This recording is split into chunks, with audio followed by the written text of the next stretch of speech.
Flight simulation games. Flight simulation games. Hi, my name's Jack Dees, and I want to share with you some exciting information about a true passion of mine, flying any one of my many airplanes anywhere in the world I choose, any time of the day or night, under any weather conditions, and without ever leaving the comfort of my home. What am I talking about? I'm talking about Flight Pro Sim. In my opinion, the most realistic flight simulator game available today. In fact, I'm so impressed with this flight sim, I've spent a great deal of time creating a series of videos to review and share the fun and excitement of the many features offered by Flight Pro Sim. And by the way, for what it's worth, I have a degree in physics and math, and over the years I've built multiple businesses in such varied areas as the oil and gas industry, GPS vehicle tracking, insurance, marketing, and online.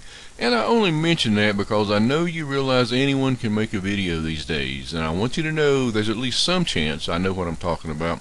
So follow along with me on this 20 video adventure and see if you don't agree that with over 100 planes to fly, over 20,000 airports, maybe even the one in your hometown to experience, with accurate worldwide scenery based on actual military mapping, Flight Pro Sim is truly one awesome and fun piece of work. It is indeed impressive, and it contains all the features by which any good flight sim game should be measured. The instrument panel part 2.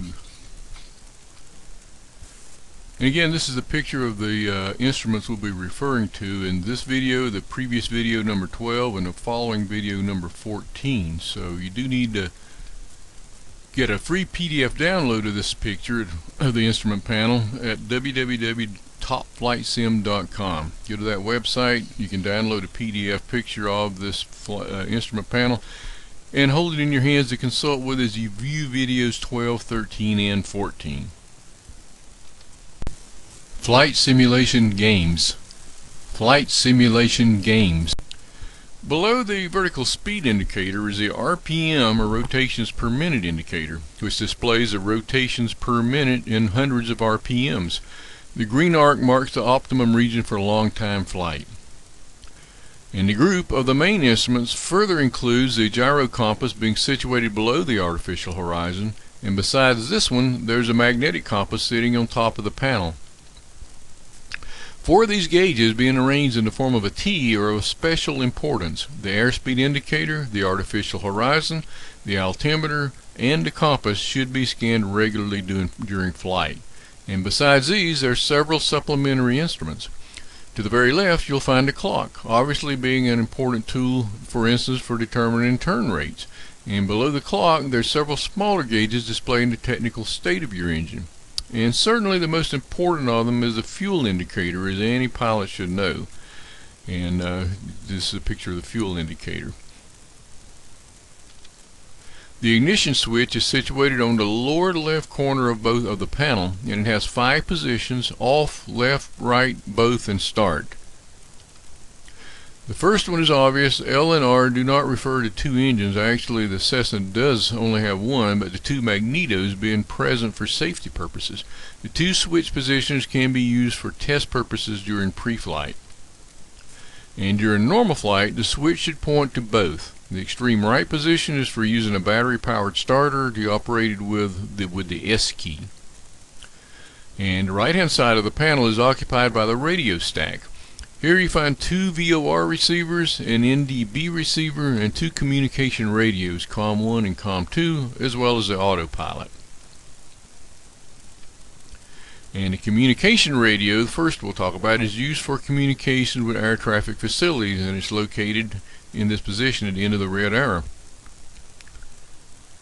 It is just a usual radio transceiver working in a special frequency range. The frequency is displayed in the COM field, and usually there's 2 COM transceivers. This way you can dial in the frequency of the next controller to contact while still being in contact with the previous one. The COM radio can be used to display ATIS messages as well, and for this purpose is just to dial in the ATIS frequency of the relevant airport. And this is a casual aside. ATIS stands for Automatic Terminal Information Service, and it's a continuous broadcast of recorded non-controlled information in busier terminal, that is, airport areas. ATIS broadcasts contain essential information such as weather information, which runways are active, available approaches, and any other information required by pilots. Pilots usually listen to an available ATIS broadcast before contacting the local control unit in order to reduce the controller's workload and to relieve frequency congestion. And to find out more about the world's most realistic flight simulator, be sure to view the other 19 videos when this video ends. You'll find them all at the following website, as well as a special offer for an instant download of Flight Pro Sim. That website's www.topflightsim.com. topflightsim.com. Flight Simulation Games.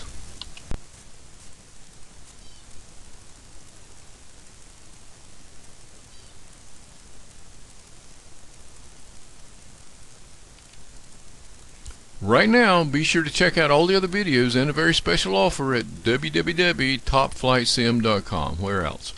And while you're there, be sure to download any of our informative flight simulator ebooks. They're all free.